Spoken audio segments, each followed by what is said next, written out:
नमस्कार। मैं आनंद मांजरखेड़े, Lord Buddha channel और विदर्भ टीवी से मैं आप सभी दर्शकों का स्वागत करता हूं। हमारे अभी ये तीसरे चर्चा में जुड़े हैं हमारे साथ। सबसे पहले श्री राजेश जी काकड़े, राष्ट्रीय अध्यक्ष, राष्ट्रीय जनसुराज्य पक्ष। श्री श्रीकांत जी शिवणकर, राष्ट्रवादी पक्ष के संगठन सचिव तथा प्रदेश निरीक्षक। और श्री अनिल नगरारे जी, ये है राष्ट्रीय समन्वयक SC department, AICC, all India Congress committee. तो हम ये तीसरे इसमें अभी जुड़े हुए हैं आप सभी के साथ। मैं आपको सभी को बताना चाहता हूँ जो अभी लेटेस्ट ट्रेंड अभी आए हैं, समझे अभी 4 बजे है। हम सबसे बड़े स्टेट से शुरू करते हैं। उत्तर प्रदेश का अभी जो दिख रहा है उसमें अपना दल 12 जगह पे लीडिंग पे है। बहुजन समाज पार्टी अब तक 2 पे थी, वो तो सिर्फ 1 पे ही आके सिमट गई है। भारतीय जनता पार्टी 7 जगह जीत चुकी है, 247 जगह पे लीडिंग है, यानी टोटल 254 जगह वो दिख रही है। इंडियन नेशनल कांग्रेस 2 जगह लीडिंग पे है। जनसत्ता दल लोकतांत्रिक जो 2 जगह पे वो लीडिंग पे है। निर्बल इंडियन शोषित हमारा आप दल 7 जगह पे लीडिंग पे है। राष्ट्रीय लोकदल जो है SP के साथ जुड़ा हुआ, वो 9 जगह पे आगे चल रहा है। समाजवादी पार्टी 111 जगह पे आगे चल रही है। और सुहलदेव भारतीय समाज पार्टी जो SP के साथ है वो 5 जगह आगे चल रही है, यानी 396 जगह का लीडिंग का ये चल रहा है। और 7 जो जगह जीती है वो BJP ने जीत चुकी है। इसके बाद हम जाते हैं गोवा में। गोवा का जो अभी लेटेस्ट ट्रेंड दिख रहा है वो इस तरीके से है। वहाँ सत्ता में एंटी इनकम्बेंसी से चेंज होगा ऐसे बोला जाता था, लेकिन आज अभी आम आदमी पार्टी 1 जगह पे जीत चुकी है और 1 जगह पे लीडिंग में है। भारतीय जनता पार्टी 14 जगह पे जीत चुकी है और 6 जगह पे वो लीडिंग पे है, यानी भारतीय जनता पार्टी का गवर्नमेंट बनने के पूरे आसार अभी दिख रहे हैं। गोवा फॉरवर्ड पार्टी 1 जगह जीत चुकी है। इंडिपेंडेंट 3 जगह पे जीत चुके हैं और इंडियन नेशनल कांग्रेस 5 जगह पे जीती है, 6 जगह पे आगे चल रही है। ये गोवा की सिचुएशन है। अभी हम चलते हैं मणिपुर में। मणिपुर का जो रिजल्ट है, मणिपुर का भी रिजल्ट हम बताएंगे। हम शुरुआत करते हैं अभी चर्चा से, बाकी 3 स्टेट के बारे में हम फिर से बात करेंगे। मैं सबसे पहला सवाल पूछना चाहूँगा हमारे राष्ट्रीय जनसुराज्य पक्ष के काकड़ी जी से कि ये जो अभी हमें ट्रेंड दिख रहा है, आप एक पक्ष के अध्यक्ष है, अभी हमारा जो लोकशाही था वो इतने तरीके से ये बना हुआ था कि यहाँ पक्ष थे, अनेक पक्ष थे, एक पक्ष के बनते थे। अभी हम एक पक्ष के तरफ, एक पक्ष की डेमोक्रेसी, या जैसे चाइना में एक ही पार्टी है, इस तरीके से आगे बढ़ रहे हैं क्या? क्योंकि बहुत सारी चीज़ें बीच में हुई थी। गए 5 साल में यूपी में लोग बोलते थे कि त्रस्त हो गए। बीच में किसानों का आंदोलन बहुत, इससे ये हुआ कि जो प्राइम मिनिस्टर के बारे में बोला जाता है कि वो कभी भी पीछे नहीं हटते, वो भी पीछे हट गए थे। वो बहुत कुछ चीज़ें बीच में हुए वहाँ पे उत्तर प्रदेश में। इन्होंने 7 साल पहले बोला था कि 2 करोड़ लोगों को रोजगार देंगे, वो नहीं हुआ। राम मंदिर बनाने का बोला था, वो बनाया। 370 ये किया। अभी जो परिस्थिति थी, फिर भी वो अगर इतने मेजॉरिटी से चुन के आ रहे, कुछ 60 जगह ही कम हो रही है और उनकी टैली बढ़ रही है नंबर में, नंबर ऑफ वोट्स में। तो आप इस इलेक्शन को किस तरीके से देखते हैं जिसको सेमीफाइनल बोला जाता था? सर जी, मैं सारे आपने जो प्रश्न किया है कि राम मंदिर के मुद्दे के बारे में आपका जो प्रश्न आपने दिया हुआ है, भारत का संविधान ये सभी भारतीयों के लिए स्वाभिमान है। पर स्वाभिमान वाला संविधान रहने के बाद में भी जब ये केस इतने वर्षों से चल रही थी तो वो कानून और कायदे के हिसाब से ही चल रही थी और वो कोर्ट में उसके डिसीजन होने वाले, ऐसा पिछले जो प्रधानमंत्री थे वो बताते थे। पर जन आंदोलन के अंदर बिल्कुल राष्ट्र के अंदर हिंदुत्ववाद और जातिवाद, धर्मवाद निर्माण करके इस जनता को जिस तरीके से गुमराह किया गया, स्ट्रक्चराइज किया गया, उस तरीके से लेकर उन्होंने सरकार तो बना दी। पर आज भी हम यानी यूक्रेन का मुद्दा देख लेते हैं या हम कहीं भारत का विदेश नीति का मुद्दा देख लेते हैं तो यूक्रेन में हम बच्चे ला नहीं सके, पर हम मंदिर, यह विषय लेकर जनता के बीच में हम जाते हैं। मैं ये कहना चाहूँगा इस मुद्दे पर कि भगवान राम जी जो थे वो मर्यादा पुरुषोत्तम थे। मर्यादा पुरुषोत्तम होने का अर्थ है उन्होंने अपनी सारी बातों को स्वीकार कर लिया था कि मैं एक राजा हूं और मुझे इस राज्य के लिए कैसे रहना चाहिए। पर उन्होंने ये भी स्वीकार कर लिया था कि मेरे पर कोई बर्डन आएगा। तो भगवान राम जी को भी 14 वर्ष वनवास उनकी माता जी ने दिया और उसके लिए उन्होंने, उनकी जो भार्या थी सीता मैया, वो सीता मैया को भी 14 वर्ष का वनवास हुआ। तो ये 14 वर्ष का वनवास होने के बाद उन्होंने वहाँ पर छुड़ाने की बात की। उस तरीके से भारतीय लोकतंत्र पर अभी ये 14 वर्ष का वनवास निर्माण हुआ है और भारत के लोकतंत्र पर एक आघात हुआ है।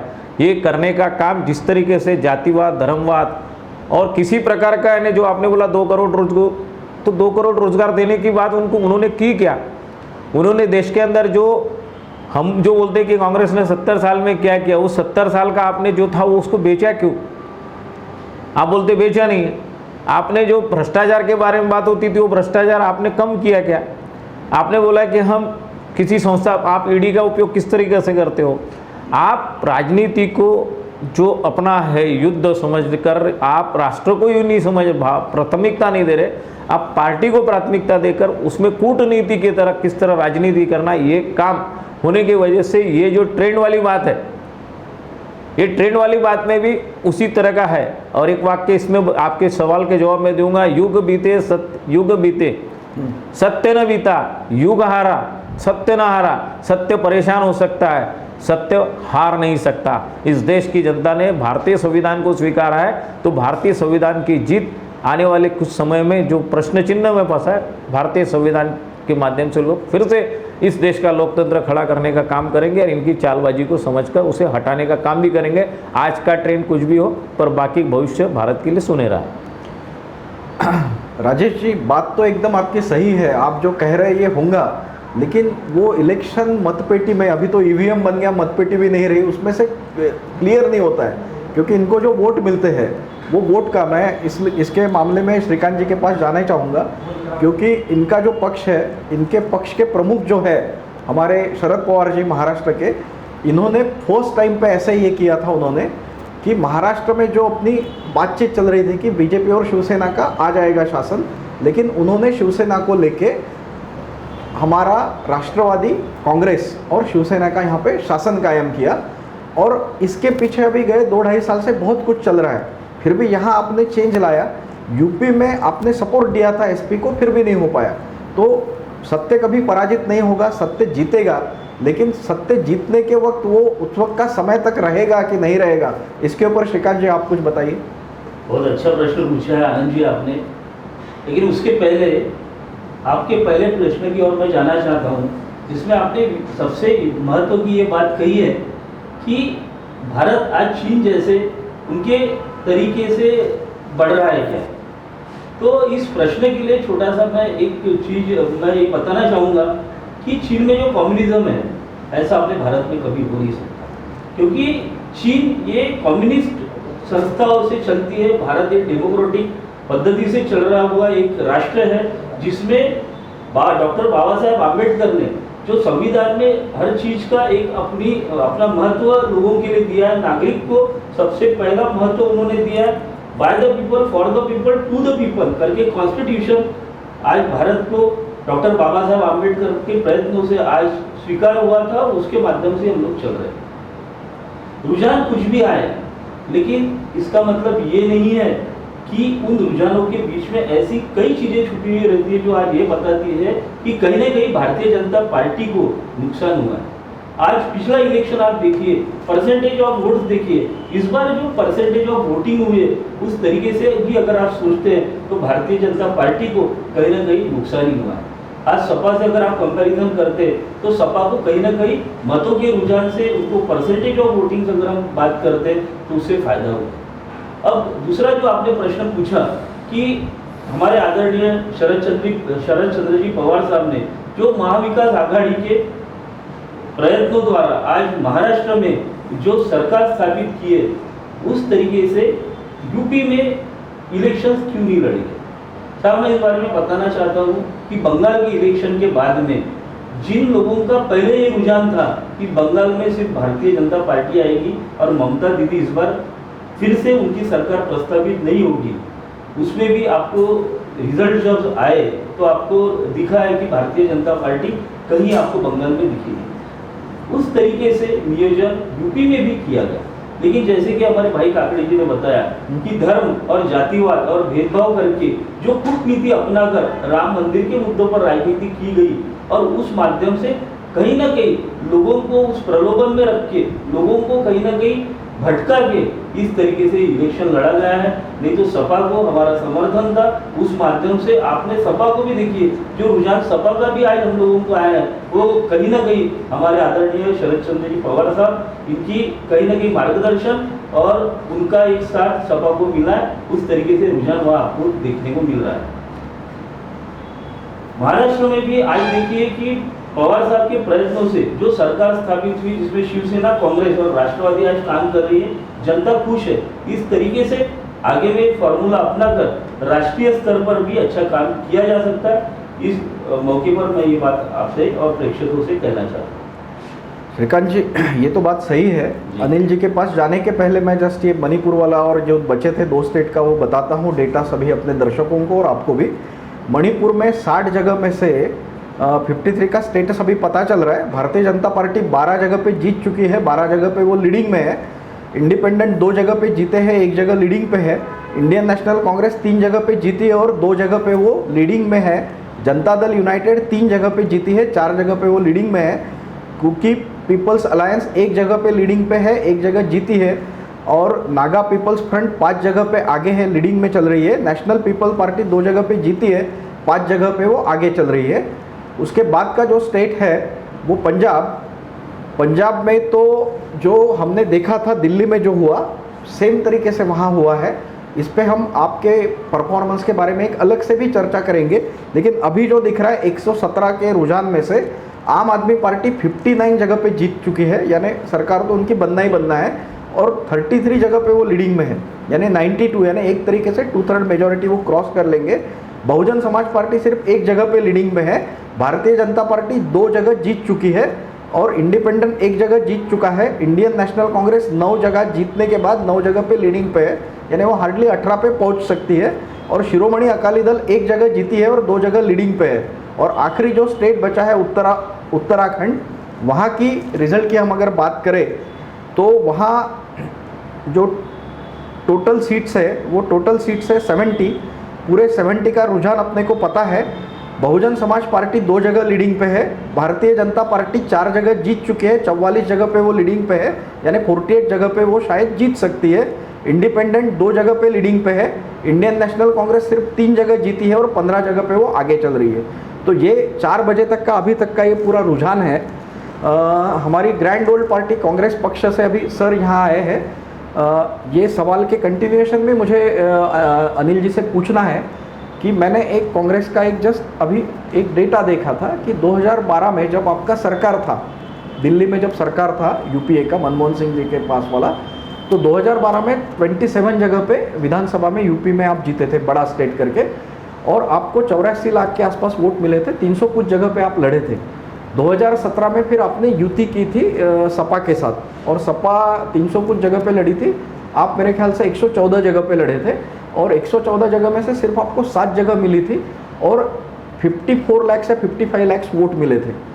अभी जो रुझान दिख रहा है वो आपको 2.5% के आसपास वोट है, और वोट देने वालों की जो संख्या है 60% के आसपास, 14 करोड़ कुछ वोटर्स है, 9 करोड़ 10 लाख 12 लाख के आसपास टोटल वोटर जिन्होंने वोट दिए हैं। अगर आपको 2.5% वोट मिलते हैं तो मेरे ख्याल से वो 22 लाख के आसपास आते हैं। आप 3 कॉन्जिक्यूटिव इलेक्शंस में 84 लाख से 54 लाख और फिर अगर अभी उससे भी आधे पे आ रहे हैं, और आपने जो ब्रह्मास्त्र करके बोला जाता है कि प्रियंका गांधी जी ने ये चार्ज लिया था इसका, उन्होंने फुल फ्लेश लड़की हूँ लड़ सकती है और 403 जगह पे पूरे कैंडिडेट उतारे। जहाँ तक मुझे याद है 160 जगह महिलाएं खड़ी थी, बाकी मेल्स खड़े थे, ये भी एक डेटा है। लेकिन कांग्रेस कहाँ पिछड़ रही है कि जो ग्रैंड ओल्ड पार्टी थी और जो 9 अपने को प्राइम मिनिस्टर मिले हैं, उसमें से 3 लोग तो कांग्रेस के वहीं से चुन के आए हैं, इंदिरा गांधी हो गए, जवाहरलाल नेहरू हो गए या राजीव गांधी हो गए। तो आप हमें ये बताइए कि कांग्रेस का कहाँ कदम गलत पड़ रहा है या क्या हो रहा है कि आप अपोजिशन भी ठीक से नहीं कर पा रहे ऐसे जो दिखता है, और बीजेपी को ये जो यश मिला है विरोधी पक्ष करके आप है या नहीं है ऐसे जो लगता है, या क्या है, इस चीज़ों पे थोड़ा सा प्रकाश डालिए। धन्यवाद आनंद जी, बहुत अच्छी चर्चा आपने शुरू की है। असल में इंडियन नेशनल कांग्रेस को यूपी में गंवाने लायक कुछ नहीं थी। जिस तरीके से आपने बोला कि हमने अपना ब्रह्मास्त्र अपनाया, ऐसा बिल्कुल नहीं है। 2012 या उसके भी पहले से, 2012 की तो बात अभी रही, लेकिन पिछले 27 सालों से कांग्रेस यूपी में सत्ता से बाहर है। वहाँ की रीजनल पार्टीज, रीजनल स्पिरिट और धर्म का राज। एक बार जगदम्बिका पाल साहब जो थे उस वक्त सत्ता में आए थे, कम शॉर्ट पीरियड था। तो ये यूँ समझिए कि जो ट्रेंड चलते आ रहा था आफ्टर इंडिपेंडेंस, उसके बाद में बहुत कम समय मिला। और ठीक है, जो भी हो वो पास्ट इज पास्ट, लेकिन पिछले 27 सालों से हम लोग वहाँ पे सत्ता में नहीं है, जिससे संगठन के ऊपर की हमारी जो पकड़ है वो ढीली हो गई या ढीली है।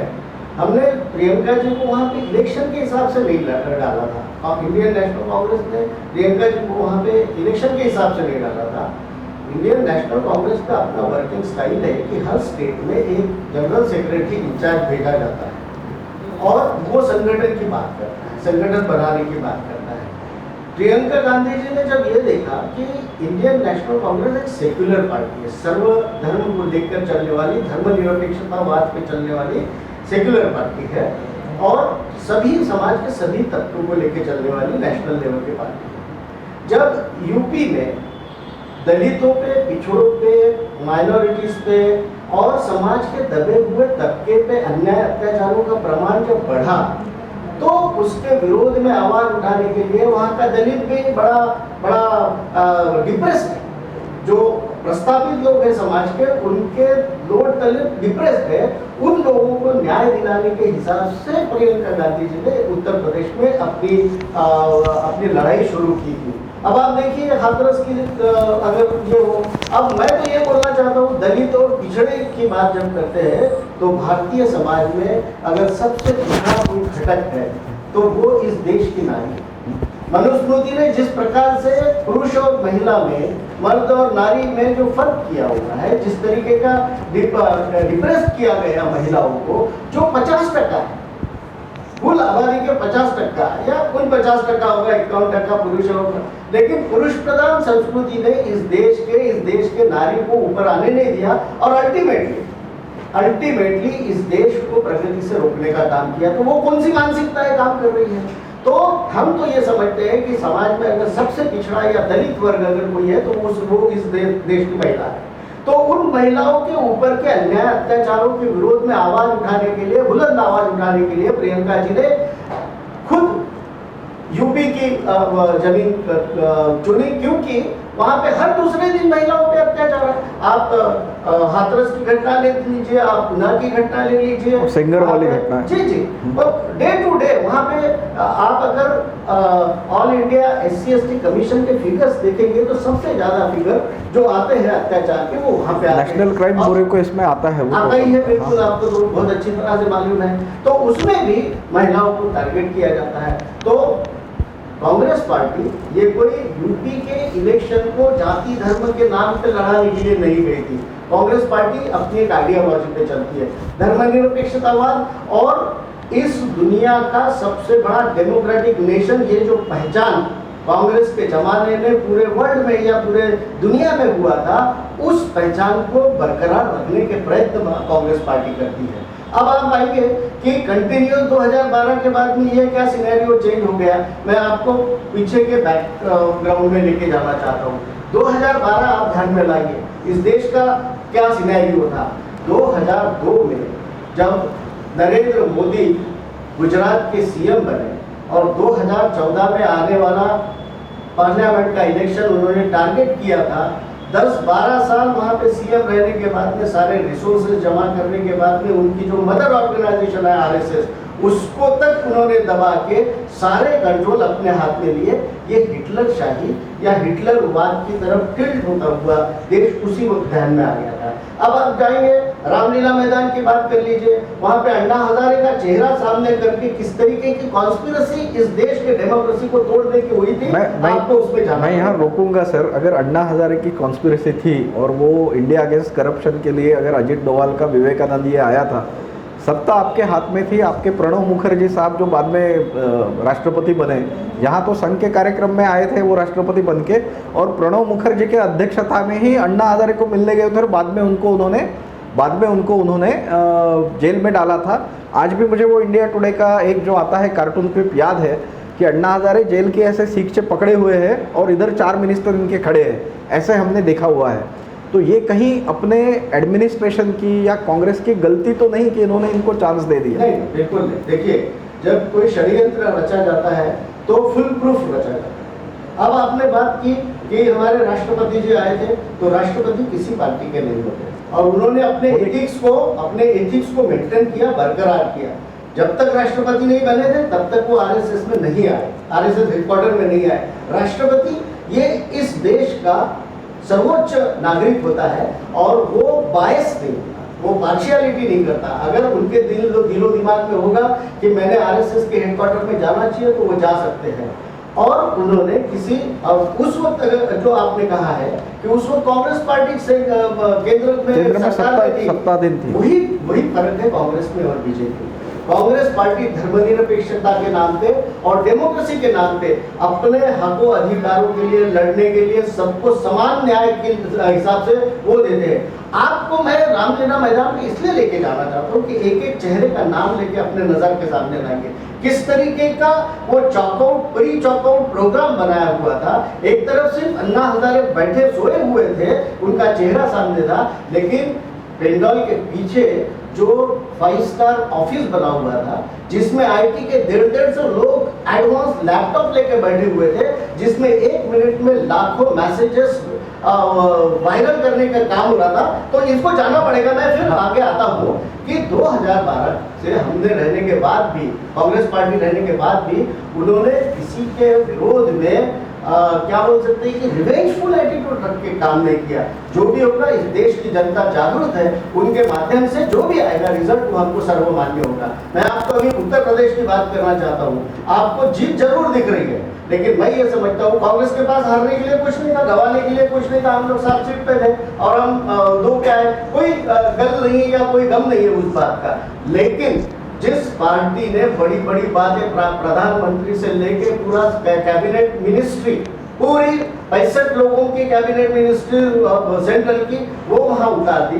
सारे जितने भी रूलिंग स्टेट्स है उनके लोग वहां पे उतार दिए। आरएसएस की पूरी संगठन वहां पे उतार दी। इतना इधर से भी लोग गए के बाद अगर वहां पे उनका 60% सीट्स या 40% सीट कम हो जाती है, 322 का उनका फिगर था, वो आज जाके 254 पे आया हुआ है।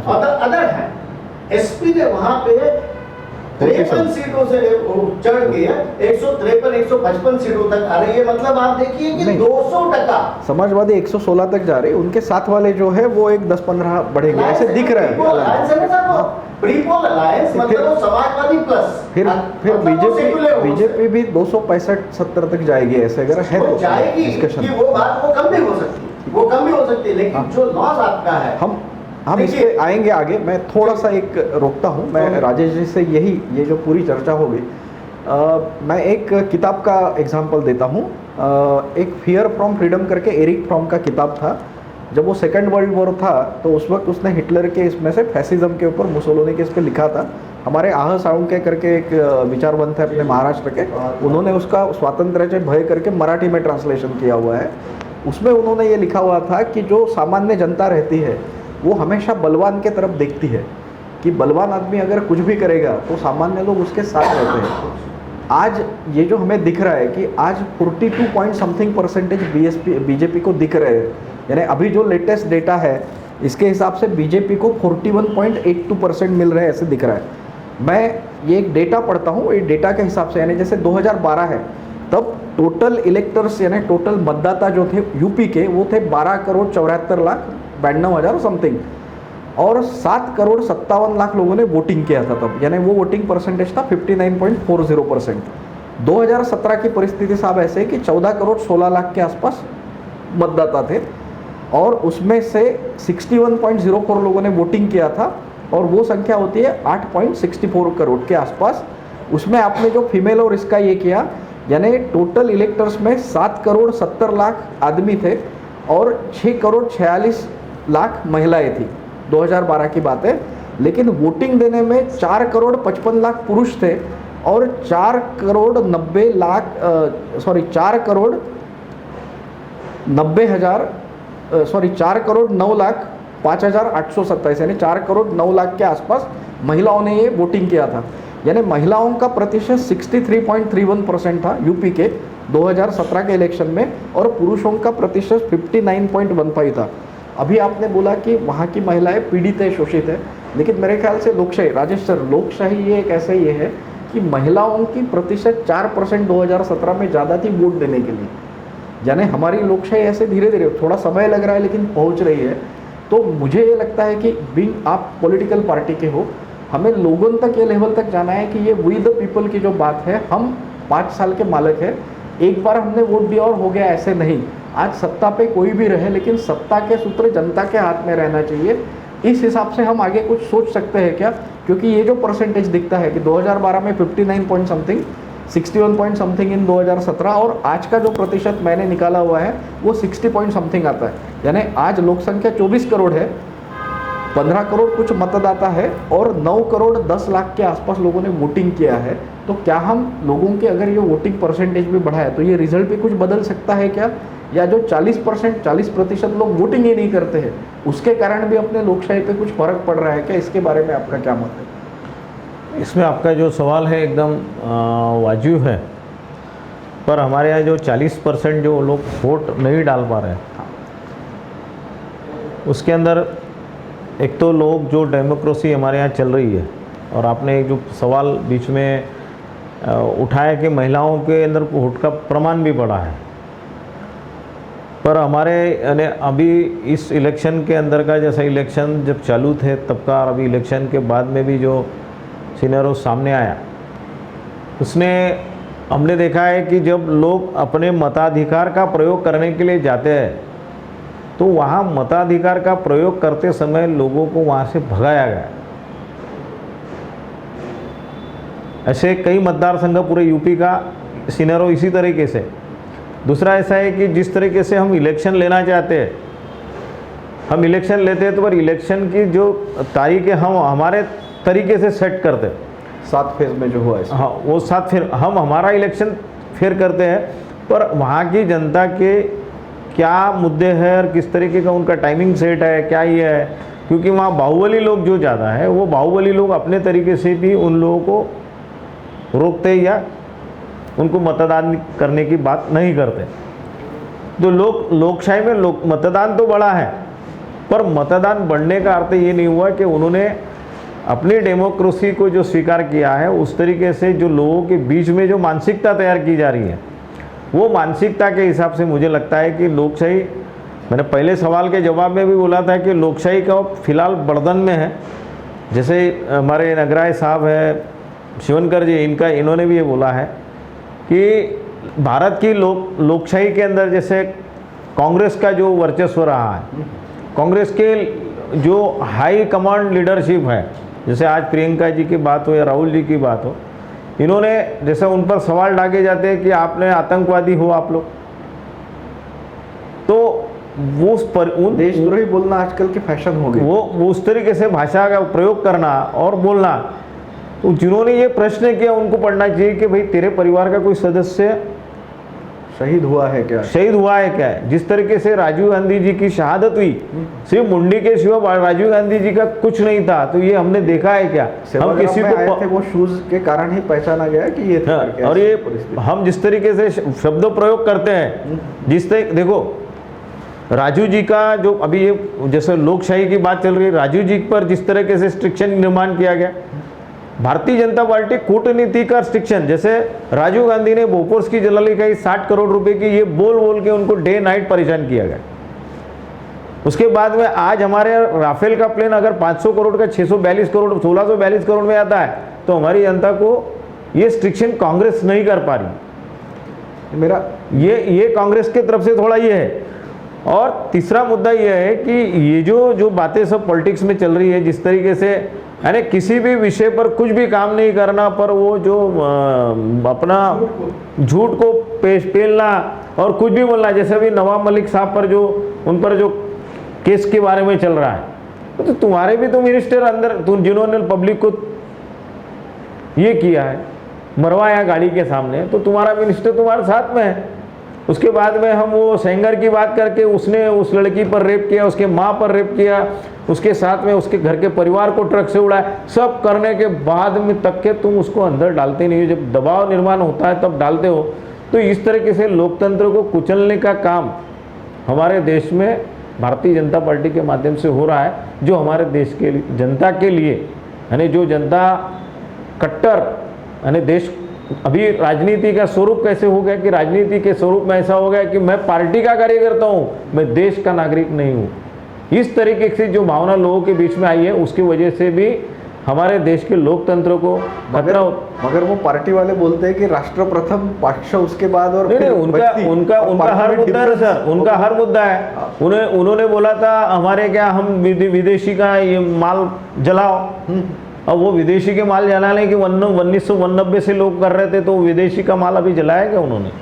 वो बोलते हैं कि चीन का हमको कुछ लेना देना नहीं है, चीन से कुछ खरीदना नहीं है, तो हम चीन से लोन भी चीन से ले रहे हैं, हम चीन से चीजें भी खरीद रहे हैं, और हमारी पहले मेट्रो वो मंत्री वो FDI का चीन से। विरोध करते थे, अभी 100% FDI कर दिया बहुत से जगह पे। तो ये चीज मुझे यही पूछनी है कि अभी ये दो लोग इधर सर पक्ष वाले हैं, राष्ट्रवादी कांग्रेस और इनके, दोनों के लिए ये सवाल है कि भाई ये सब ऐसे गलत है, ये दिखता है, लोगों को भी दिखता है, जनता को भी दिखता है, फिर वो अपना झूठ बेचने में कामयाब हो रहे अच्छे से, और हम अपना सच भी लोगों तक पहुंचा क्यों नहीं पा रहे? इसके लिए हमें मंथन करना पड़ेगा, चिंतन करना पड़ेगा, या सोचना पड़ेगा कि जनता को जगाए कैसे, क्योंकि जनता को जब तक हम बताएंगे नहीं।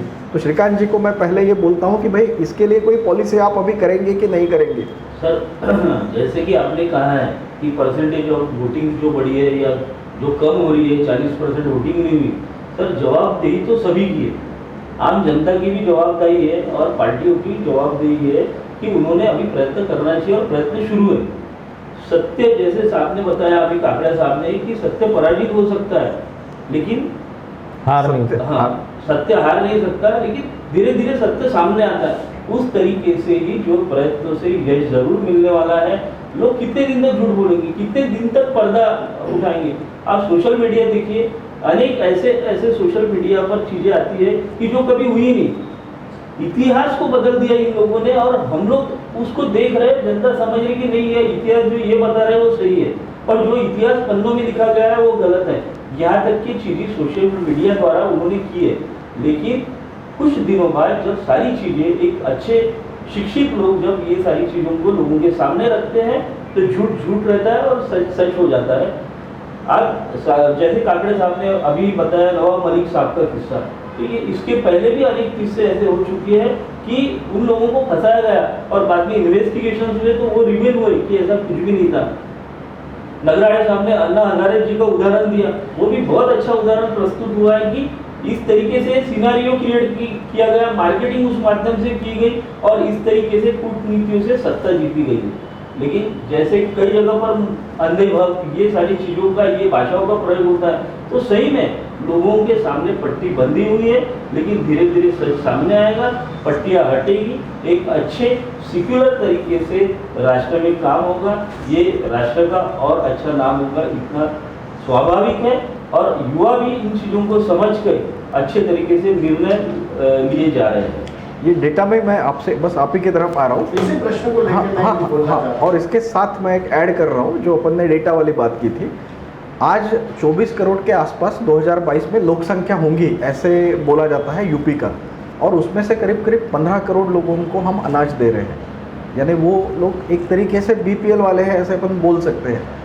जब ये विकास की बात करते हैं कि सबका साथ सबका विकास, और इसमें दूसरा डेटा मुझे आपको ये बताना है कि जो 2011 के सेंसस का मेरे पास है, इन्होंने बाइनरी कर दी हिंदू मुस्लिम, और अभी हम बोलते हैं कि मंदिर बनाएंगे, हम पे अत्याचार होता है, और हम पूरे संख्या में ज़्यादा रह के भी हम पे अत्याचार हो रहा है और हमने डरना चाहिए।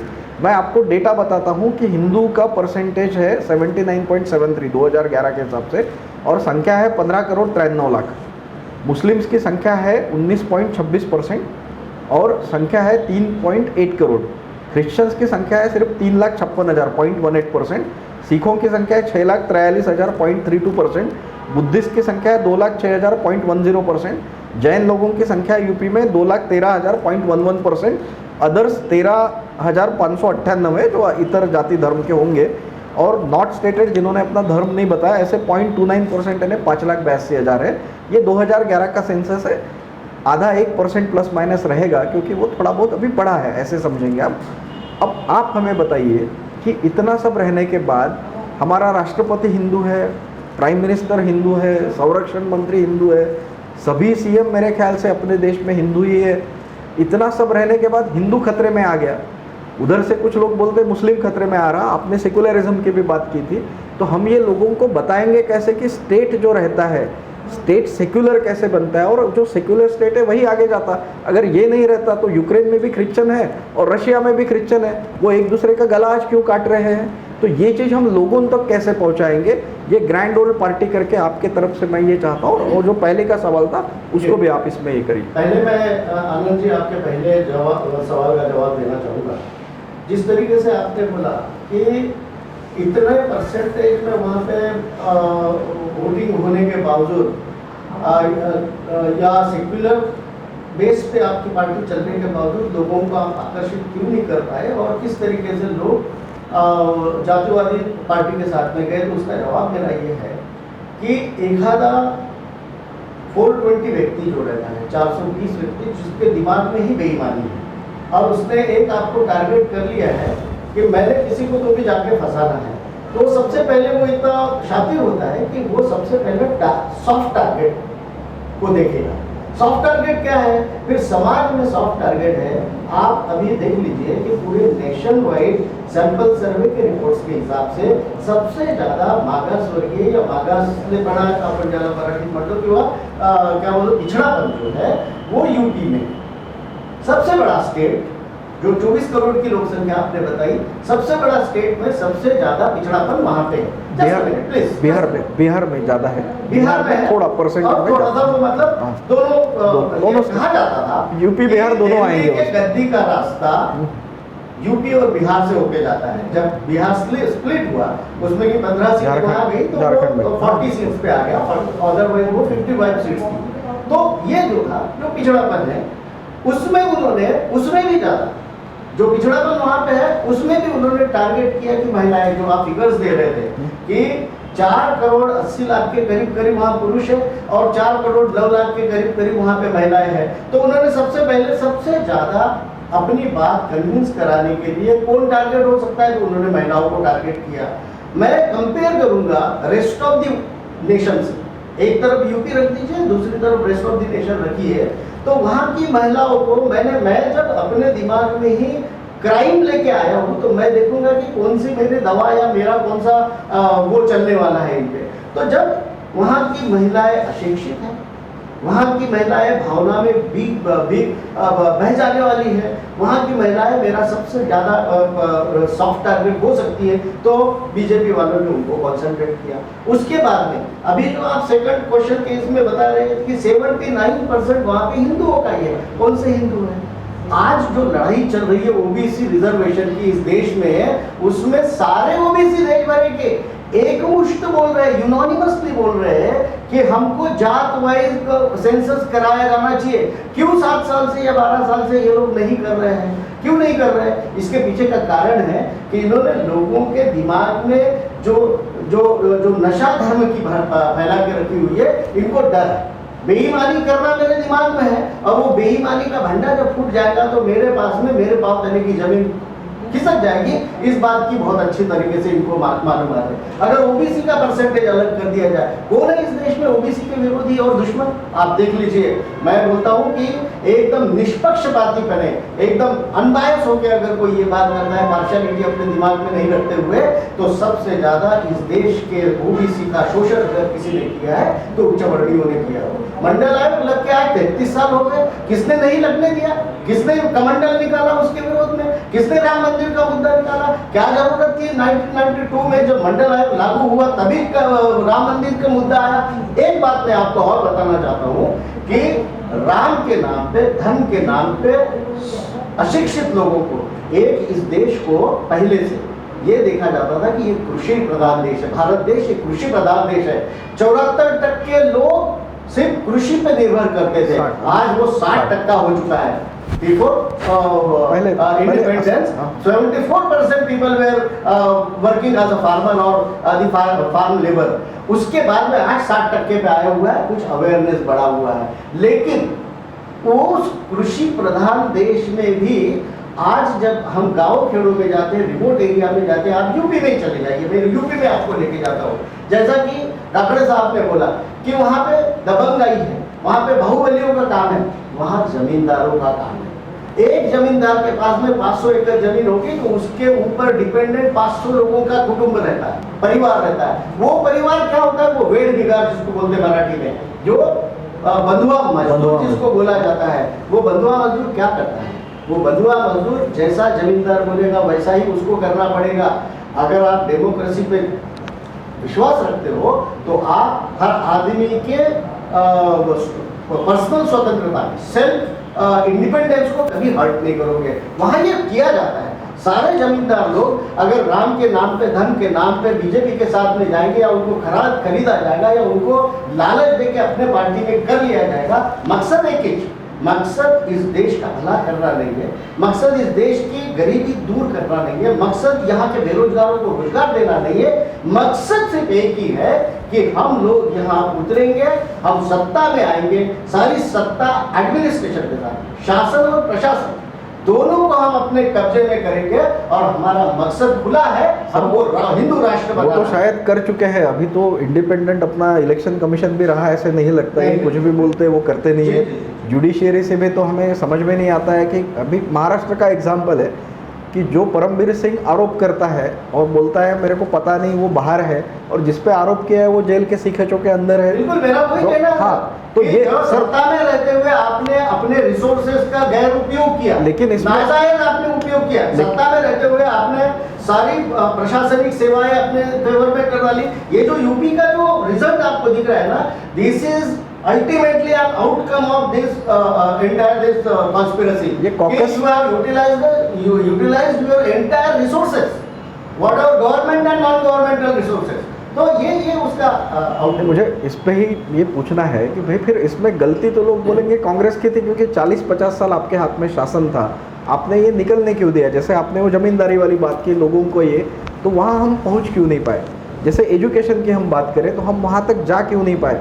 तो हमें अब कुछ तो भी सोच के, क्योंकि इनसे अगर लड़ना है हमें तो अलग तरीके से, क्योंकि एक मैं और डेटा बोलता हूँ, यूपी के बाद महाराष्ट्र स्टेट है कि जहाँ सबसे ज़्यादा लोकसभा की जगह है। अगर हम इसको सेमीफाइनल बोलते हैं और फाइनल हमारा अभी 2024 में आएगा, तो महाराष्ट्र में भी आपका जो पक्ष है कांग्रेस, उसकी सिर्फ एक खासदार की जगह है, और वो भी खासदार जो है धानोरकर साहब, वो शिवसेना में थे, और उस वक्त लास्ट मोमेंट उसमें भी ये चल रहा था। दूसरे खासदार हमारे दो है, एक कमलनाथ जी के चिरंजीवी है, नहीं वो मध्य प्रदेश, महाराष्ट्र में एक है, यूपी में भी एक ही है। हमारे सोनिया जी गांधी, ये तो राहुल गांधी जी हार गए थे। अब ये 80+48 128 में 2 है। राजस्थान में भी मेरे ख्याल से एक ही है, गुजरात में भी बहुत ज़्यादा है नहीं, मध्य प्रदेश में भी वही परिस्थिति है। टोटल मिला के तो ये अगर हम गाय बेल्ट जिसको बोला जाता है, और ये वेस्टर्न हम अगर इंडिया बोलते हैं, तो राजस्थान, गुजरात, महाराष्ट्र, ठीक है। दीव दमन में अभी जो चुनाव हुआ, उपचुनाव, उसमें शिवसेना के तरफ से वो लड़े और वो चुन के आए। राजस्थान, उसके बाद गुजरात, फिर महाराष्ट्र, फिर मध्य प्रदेश। मध्य प्रदेश के बाद अपन जब ऊपर जाएंगे, अभी झारखंड में झारखंड मुक्ति मोर्चा का है, फिर भी वहाँ बीजेपी का है, और फिर बिहार और ये यूपी, और फिर उत्तराखंड, दिल्ली, हरियाणा और हिमाचल प्रदेश। अगर हम ये देखते हैं तो यहाँ लिटरली ये 90+% जा रहे हैं। अगर विरोध होगा तो नीचे तमिलनाडु से होगा, वहाँ 39 जगह है, वहाँ 1-2 आएंगे या नहीं आएंगे। शायद बंगाल में होगा, आंध्र में वाईएसआर वाले जीतेंगे, लेकिन वो वाईएसआर वाले इनके साथ जुड़ेंगे, ऐसे हो सकता है। तेलंगाना अलग जा रहा है, लेकिन तेलंगाना में 15 जगह है। केरला में है, फिर भी वहाँ कोई ज़्यादा जगह नहीं है। कर्नाटक में तो हिजाब रोक के कारण अपने देख लिया क्या हो गया। तो आप अगर अभी 55 पे ही है, अगर आप विरोधी पक्ष नेता भी नहीं बन सकते, मैं राजेश जी से आपके तक आऊँगा, तो ये फिर अभी जो सेमीफाइनल है उन्होंने तो फुल फ्लेजेड जीत ली है। फाइनल में अगर मुकाबला करना है तो ये फाइनल का मुकाबला इस इलेक्शन के अगर मद्देनज़र अपन करेंगे, तो हमें अगर अपनी सरकार बनानी है तो एक राष्ट्रीय पक्ष को 3 डिजिट में तो जाना पड़ेगा, और साथ में ये सभी पक्षों को 150 के ऊपर जगह मिलानी पड़ेंगी। अगर आपका 250 के ऊपर, क्योंकि वो 350 है, 545 है, 545 में अगर हम 300 तक नहीं पहुंचते हैं, विरोधी पूरे मिला के समझिए, तो हम कुछ नहीं कर सकते, ऐसे मुझे लगता है एज अ थर्ड पर्सन। आपकी बात से पहली बात तो मैं थोड़ा राजेश जी का एक लेके फिर आपके पास आता हूँ सर, प्लीज़। राजेश जी, इस पे आपका। सर जी, आपने जो सवाल किया है उस सवाल में तो बड़ा यानी जैसे मुझे ऐसा लगता है कि कांग्रेस की जो बात रही है, कांग्रेस के अंदर कैसा है कि कांग्रेस इस देश की सत्ता को चलाती आई है, देश को उन्होंने बहुत समर्पण भाव से चलाया, लोकतंत्र भाव से चलाया है और जनता को जितना दे सकते उतना देने के लिए उन्होंने पूरी 100% कोशिश की। पर तब तक के कांग्रेस पक्ष के अंदर जो, जैसे भी मैं कुछ नाम लेना चाहता हूँ, भारत के गृह मंत्री, पूर्व राष्ट्रपति वेंकटरमन, ये कांग्रेस के अंदर सब कुछ पद पाने के बाद में, सब रिटायर होने के बाद में बोलते मैं तो कांग्रेस का था ही नहीं। ये इन्हें जिस माँ बाप के पेट से पैदा हुए, जिस माँ बाप ने खड़ा किया, वो सब खड़ा करने के बाद वो बोलता है कि मैं यहाँ का हूँ ही नहीं। इस तरीके से कांग्रेस के अंदर जो फुटीरतावादी, यानी महाराष्ट्र के अंदर में वर्धा जिले के अंदर जिन्होंने इलेक्शन लड़ा, वो उनका नाम मैं लेता नहीं क्योंकि हमारे महाराष्ट्र के नज़दीक है, उन्होंने क्या न्याय दे पाए। अब प्रणब मुखर्जी के बारे में जैसा अब सर जी ने उत्तर दिया कि उन्होंने ये करना चाहिए था, वो राष्ट्रपति है, वो ये है, वो है, सब सारी बातें ठीक है, पर ये राष्ट्रपति होना यानी एक बहुत बड़े देश का बहुत बड़ा पद है। तुमको धर्मनिरपेक्षता समझने की सूझबूझ उनके पास, प्रणब मुखर्जी के पास होनी चाहिए थी। जैसे उनको भारत के अंदर भारत रत्न पुरस्कार ताबड़तोड़ दिया गया, क्यों दिया गया? उनकी बीजेपी की चलती राजनीति ये थी कि इनको भारत रत्न देंगे तो हमको करना, बंगाल में हमको अपना पहिया निर्माण करने देंगे।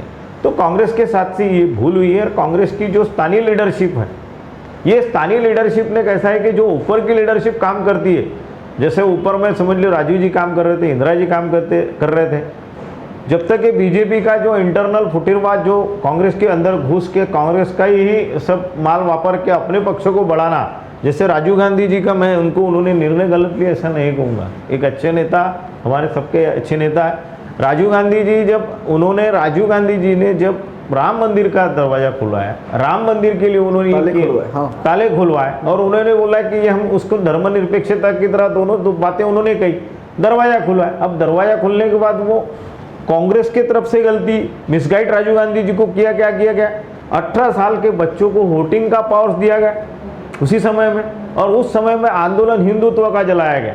नहीं, वो शाहबानो केस के रिपरकेशन के लिए उन्होंने शायद राम मंदिर के ताले खुलवाए, ऐसे बोलते हैं लोग। नहीं, जो शाहबानो प्रकरण में उन्होंने डिसीजन बदला, जो भी उस पर क्लेम लगे उन पर, तो ये क्लेम तो हमारे यहाँ राजनीति जैसे भी बहुत सारी बातों पर आता है।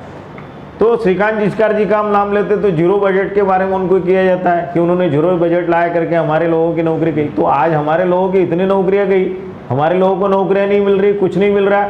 तो आज हम भारत के लोग शिक्षित रहने के बाद में हम फिर क्यों पार्टीवादी पर जा रहे हैं? वो जीडीपी वाली बात है ना सर, गैस डीजल पेट्रोल इतना बढ़ रहा है तो कोई बोल नहीं रहा है। हमारे लोग, हम पार्टी पर, हम देश को प्रथम नहीं मान रहे, हम पार्टी को प्रथम मान रहे, और उस पार्टी को प्रथम मानते हुए आज राजीव गांधी जी समान सोच वाले व्यक्तित्वों को भी 60 करोड़ की दफा दलाली खाई, क्लीन चिट हुए। पर 100 पैसा जो 500 करोड़ का जो राफेल था वो 1640 करोड़ रुपए में तुम खरीद रहे हो, उसकी संख्या घटा रहे, फिर भी राष्ट्रनीति की बात कर रहे हैं। इसको उठाने का काम कांग्रेस ने करना चाहिए था, कांग्रेस के नीचे के नेतृत्व में करना चाहिए था। उसमें कहीं नीचे का नेतृत्व वो, जैसे अभी प्रियंका जी उत्तर प्रदेश में घूम रही है, अरे वो लेडी घूम रही है ना, राहुल गांधी घूम रहे, तुम्हारे कई लोग बोलते हो पप्पू है, मैं बोलता हूँ कि तुम आप भाषण देने खड़े हो जाओ, समझ लो कि तुम्हारे आजू बाजू कोई देख रहा है, तो मन में भय लगता होगा राहुल गांधी जी को कि भाई ये कहीं तेंगन लेकर मेरे लिए तो नहीं खड़ा है। तो आदमी कहीं ना कहीं डिप्रेशन में थोड़ा बहुत आ जाता है। पर जिस तरीके से कांग्रेस के जो नीचे की फली है, ये नीचे के लोग हैं, जैसे मैं नागपुर जिले के अंदर ही देखता हूँ कि हमने ब्रांड बना के रखा हुआ, ब्रांड में हम नितिन राउत एक ब्रांड हो गए, उसके बाद में विलास मुत्तेमवार जी, अरे इलेक्शन हारने के बाद में तुम कहाँ पे कहाँ हो? तुम 4 बार लोकसभा जीत के मिनिस्टर बनते हो तो तुम हो कहाँ? हम सतीश चतुर्वेदी जी का देखेंगे, तुम लोग हो कहाँ? अनिस अहमद जी का देखेंगे, सतीश चतुर्वेदी के लड़के अभी शिवसेना के तो वो ये सब राउत साहब का नाम लिया, उनके लड़के अभी युवक कांग्रेस के बन रहे। ये सब लोग जो है सोशल मीडिया के ये सब लोग जो है, ये सारे लोगों ने जो बातें करी है, ये नीचे से लेकर जो फीडबैक देना चाहिए पार्टी संगठन को, वो देने का काम कांग्रेस संगठन की तरफ से नहीं हुआ है और लोगों को समझाने का काम भी नहीं हुआ। उस वजह से इस तरीके से जो कांग्रेस पार्टी को ये हुआ है। और दूसरा सवाल आपका था कि जो हम तो अभी हमारा तो पार्टी नया है, हम राष्ट्रीय जन स्वराज्य पार्टी हमारा संगठन है। हम तो बड़ी पार्टियों से जैसे कांग्रेस है, राष्ट्रवादी कांग्रेस है, अभी शिवसेना भी इसमें है, जितनी भी पार्टियां उन्होंने जैसा उत्तर प्रदेश में पिछले टाइम राहुल जी ने सपा के साथ में ये किया था, इस वक्त सपा ने जो स्ट्रेटेजी पहले से पिछले 3 साल से 4 साल से उन्होंने रखी, उन्होंने कांग्रेस को एकदम हगाल दिया। तो कांग्रेस को भी नीति ठहराने का अपना अधिकार है, तो कांग्रेस ने नीति ठहरा के टकराने की कोशिश की, कांग्रेस उसमें हारी। पर अभी इन लोगों ने इकट्ठा हो गए, जैसे कांग्रेस हो गया या सपा हो गई, यहाँ के जो स्थानीय दल अगर इकट्ठा होते हैं तो उनको सत्ता में 2024 में इनका जो संगठन है, जो एनडीए के टकराट में यूपीए का संगठन, वो आगे आ सकता है। और जनता के ये समझ में अभी तो पूरी तरह आ गया है, पर लोकसभा में इसका परिणाम ये जो है यूपीए के को सत्ता में लाने के लिए काम आएगा और यूपीए सत्ता में आएगा, ऐसा मुझे परामर्श लगता है। सर की तरफ आता हूँ, श्रीकांत जी से ही वो पूछना है, लेकिन ये सब इसमें ये होता है कि भाई अगर आप टकराओगे तो लीडर कौन रहेगा, ये सबसे बड़ा प्रॉब्लम आता है।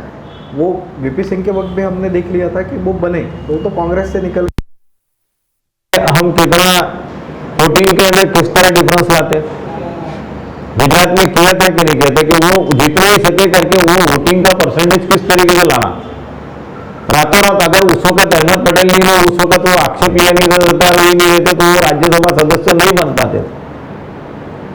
उसी तरीके से हर जगह मैंने जब भी आपके सवाल के जवाब में दिया कि हम राजनीति को कुटिल नीति का, लोकतंत्र के अंदर कुटिल नीति का उपयोग कर रहे हैं और उस कुटिल नीति के उपयोग में ही जैसे भी यहाँ हर जगह में देखा जाता है, तो इसकी वजह से भी हमारे देश के लोकतंत्र को घाटा हुआ। इस घाटे का वजह है कि इस पार्टियों का आगे बढ़ना होगा। देखिए आनंद जी, आपने जो बोला अभी कि ये 5 विधानसभा चुनाव के बाद में ये सेमीफाइनल जीत चुके हैं और अगर लोकसभा के लिए आगे में अगर हम लोगों को तैयारी करनी है तो किस तरीके से तैयारी करनी चाहिए। देखिए, और आपने दूसरा भी बहुत अच्छा प्रश्न पूछा है कि अगर ऐसी तैयारी यूपीए के थ्रू होती है तो इसका नेतृत्व कौन करेगा। बहुत अच्छा स्वभाव आपने पूछा है आनंद जी।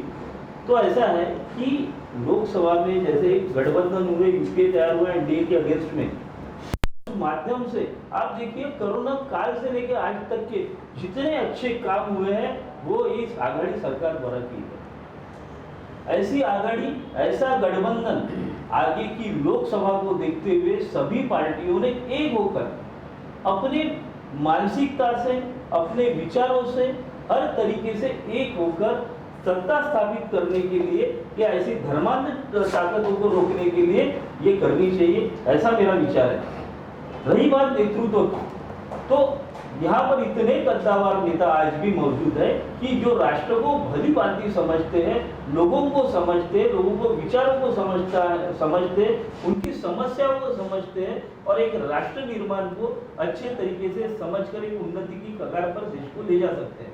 ऐसे में आदरणीय शरद चंद्र जी पवार भी एक ऐसे कद्दावर नेताओं के बीच में जिन्होंने अनेक जिम्मेदारियां केंद्र में रहते हुए निभाई है।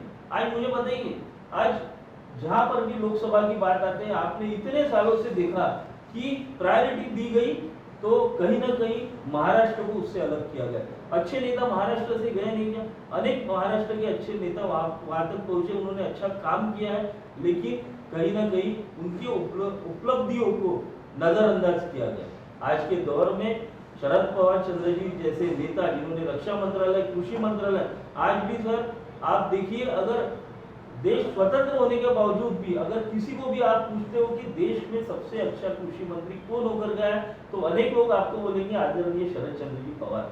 इन्होंने इतने अच्छे काम अपने मंत्रालयों की जहां जहां उन्हें जिम्मेदारी दी गई बखूबी निभाया है। तो अनेक नेता हैं, कांग्रेस में भी हैं, हमारे राष्ट्रवादी के तो है ही, और जिन आघाड़ी जिन लोगों से यूपीए बनती है या आगे में कहीं ना कहीं संगठनात्मक तरीके से चुनाव लड़ा जाता है, उनके बीच में अच्छे नेताओं को लेकर एकता के साथ, एक विचारों के साथ में आगे का चुनाव अगर लड़ते हैं, सामूहिक नेतृत्व की अच्छा हो। हाँ।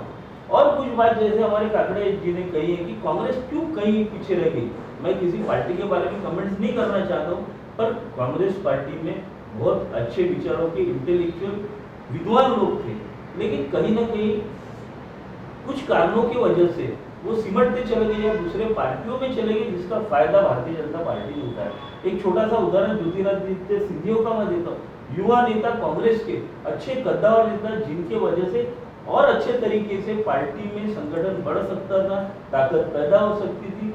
कुछ कंफ्यूजन्स की वजह से, कुछ विचारधारा नहीं पटने की वजह से छोड़ के चले जाते हैं। तो कांग्रेस ही नहीं, हर उस पार्टी ने इन चीज़ों को समझकर अपने लोगों को मान सम्मान के साथ में अपने पार्टी के साथ में जोड़े रखना भी उनकी एक अपनी जिम्मेदारी है। नहीं तो दूसरी पार्टियां उसका गलत फायदा लेकर इसी तरीके से काम होगा और इसी तरीके से अच्छी पार्टियां कहीं ना कहीं पीछे रह जाएंगी। इतने में कहना चाहता हूँ। अनिल जी, हाँ, मैं आपके सवाल का जवाब देना चाहूँगा। आपने जो इशू उठाया कि यूपी का ये जो रिजल्ट है, ये आने वाले समय के पार्लियामेंट को देखते हुए सेमीफाइनल है, मैं ऐसा बिल्कुल नहीं मानता हूँ। मैं जी। आपसे डिफर करता हूँ। आपको एक बात को समझना जरूरी है यूपी के माध्यम से, कि यूपी में एक स्ट्रेट पोलराइजेशन हुआ। जितनी भी सेक्युलर फोर्सेस है या सेक्युलर वोटर्स है, उन्होंने अपना रास्ता चुन के सिर्फ एसपी के पीछे अपना वोट डाइवर्ट किया। जो डिवीजन ऑफ वोट होते आया है एसपी से, लोग जागरूक हो चुके हैं। मेरा कहना यूपी के लोगों के बारे में ये मेरा कम्प्लीमेंट है कि लोग जागरूक हो चुके हैं कि बीजेपी को आज की परिस्थिति में सिर्फ स्टेट रीजन वाइज अगर हम देखते हैं, सिर्फ यूपी का स्टेट देखते हैं, तो बीजेपी को उखाड़ फेंकने के लिए कौन सी पार्टी आज सक्षम है, कौन सा ऑप्शन हमारे पास में, ये ABCD जो है, इनमें से कौन सा जो है वो उनको बराबरी का टक्कर दे सकती है आज की परिस्थिति में, उस बात का मुआयना करके, आकलन करके लोगों ने अपने वोटों को बराबर एक साइड में किया। अगर आप इसको सेमीफाइनल करते समझते हो, तो मेरा सीधा मानना है कि फिर आने वाले 2024 के इसमें बीजेपी के लिए धोखे की घंटी बज चुकी है।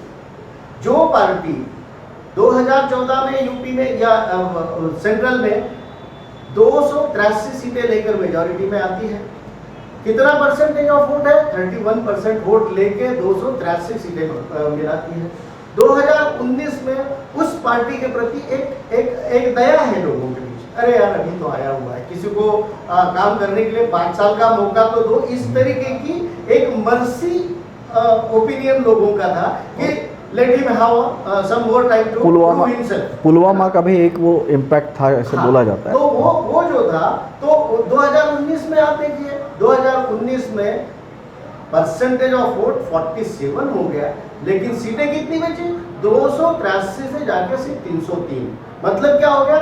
20 सीटें बढ़ी और परसेंटेज ऑफ वोट कितना बढ़ा? 17%। इसका ये मतलब नहीं है कि जितना परसेंटेज हो गया उस हिसाब से उनको सीटें मिली, ये नहीं है।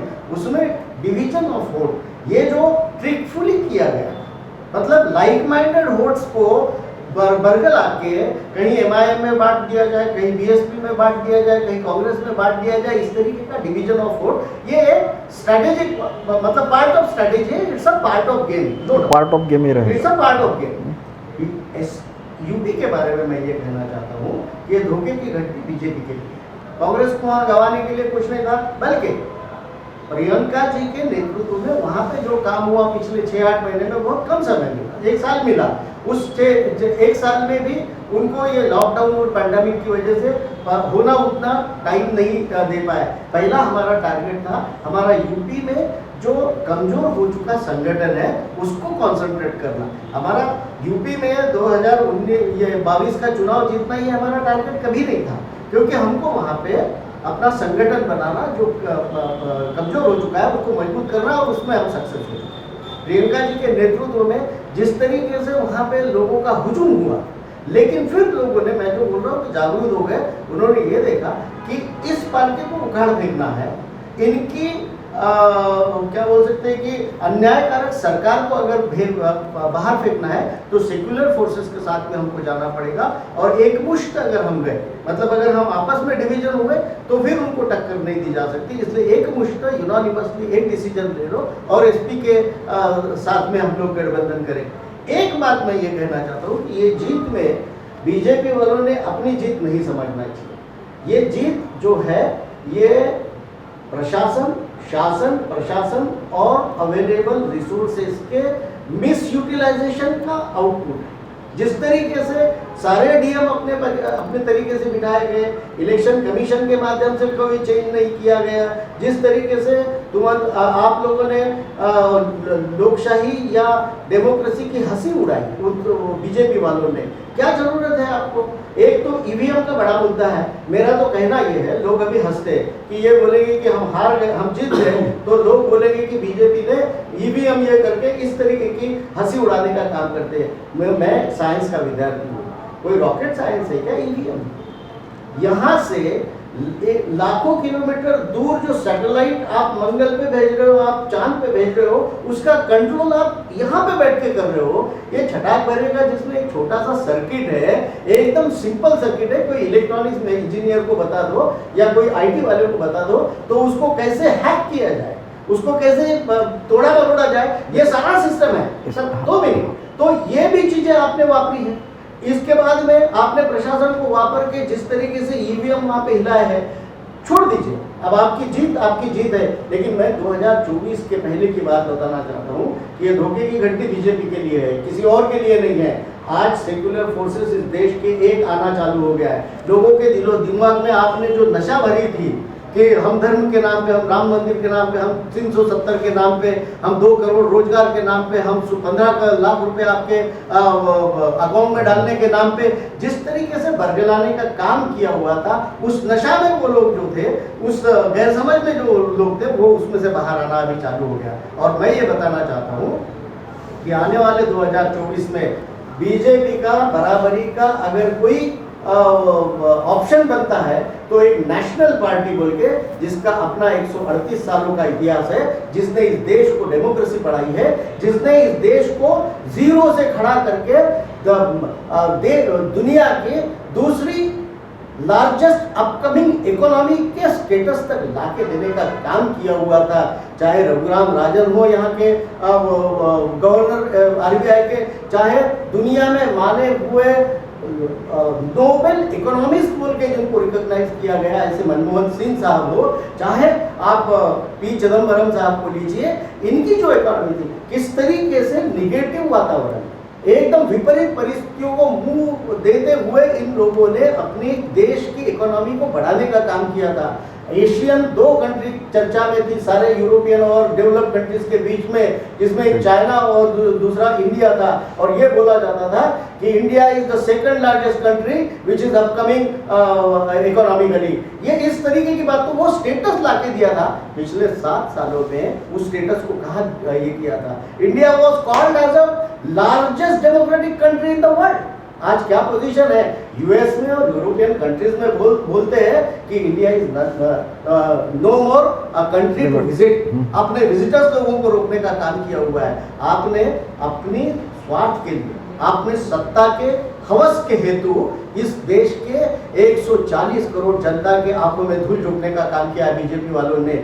लेकिन आपकी झूठ और मक्कारी और बेईमानी वाली जो बात है, उसके माध्यम से आपने इस देश के गरीबों को, अनपढ़ लोगों को, अशिक्षितों को उल्लू बनाने का काम किया हुआ है। ये जब उस दशा से बाहर आएंगे तो इनको ये रिजल्ट मिलेगा। और मेरी बात आप लिख के रख दीजिए कि आने वाले 2024 में अगर बीजेपी को सारी सेक्युलर पार्टीज यहाँ की एक होके नहीं पटकनी देगी तो आप ये हमारा ये नशा टूटनी चाहिए, ऐसे मुझे लगता है। मैं अभी आखिरी सवाल पे आता हूँ, उसके बाद एंड में समेशन करूँगा। आखिरी मेरा सवाल ये है, अभी आप सभी तीनों अतिथियों से, मैं राजेश जी से ही शुरू करूँगा, कि क्या ये इलेक्शन रिजल्ट से हमें ऐसे लगता है कि हमारा देश जब कांग्रेस के हाथ में था तो हम मिडल पाथ पे चल रहे थे, तो मिडल टुवर्ड्स थोड़ा लेफ्ट, ऐसे हमारी सिचुएशन थी। अब ये मिडल टुवर्ड्स लेफ्ट पे हम एकदम मिडल पाथ पे आए थे, और बाद में अभी हमारा जो पाथ है ये पूरा एक्सट्रीम राइट की तरफ झुक रहा है। क्या पोलराइजेशन जो आपने वर्ड वापरा या यूज़ किया, हम क्या पोलराइज सोसाइटी हो गए हैं क्या, ऐसे मुझे ये लगता है। तो इसके ऊपर आपका मैं कमेंट जानना चाहूँगा, ब्रीफ में, थोड़ा ब्रीफ में आप बताएंगे। ये जो आपने जो सवाल का जवाब दिया है कि हमारे देश में, मैंने मेरे 2-3 सेंटेंस में आपके साथ बात किया कि हमने हमारे देश के नागरिकों के लिए जो संविधान हमको का मिला होता है, हमने डॉक्टर बाबा साहेब आम्बेडकर की मदद से उस संविधान की रक्षा करनी है, तो हमें राष्ट्र की रक्षा के लिए अपना योगदान देना है। हम किसी पार्टी के बहकावे में नहीं आते हुए, और हम सत्य देख रहे हैं।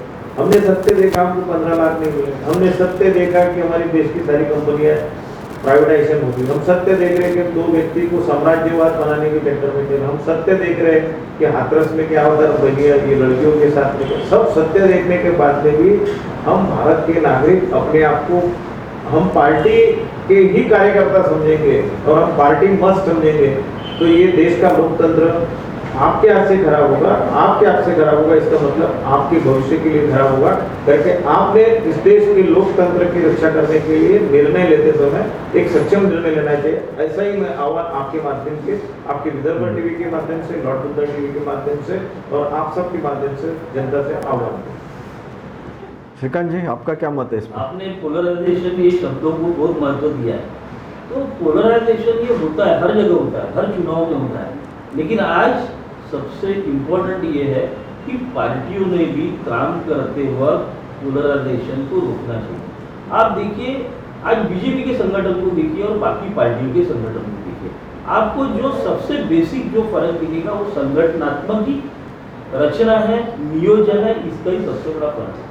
बीजेपी जब काम करती है तो सारी एक विचारधारा के साथ में सारे कार्यकर्ता, सारे पदाधिकारी एकजुट होकर उस तरीके से काम करते हैं।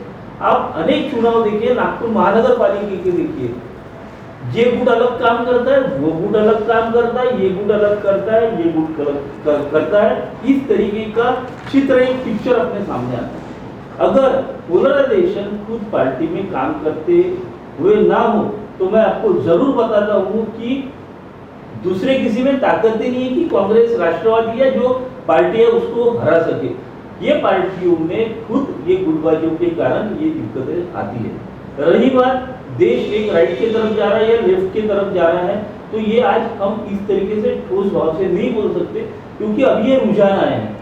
कितने डिफरेंस से कैंडिडेट जीत रहे हैं, कितने डिफरेंस से कैंडिडेट हारे हैं, कितने डिफरेंस से कैंडिडेट्स को अलग अलग तरीके से वोट्स मिले, इन सारे तथ्यों का मुआयना करना बहुत जरूरी है, जिससे ही हम कहीं ना कहीं एक कंस्ट्रक्टिव तरीके से एक विचार कर पाएंगे, चाहे आपके माध्यम से चाहे मेरे माध्यम से। तो ये प्रश्न को अभी कहीं एक उत्तर हम लोग आप या मैं नहीं दे पाऊंगा।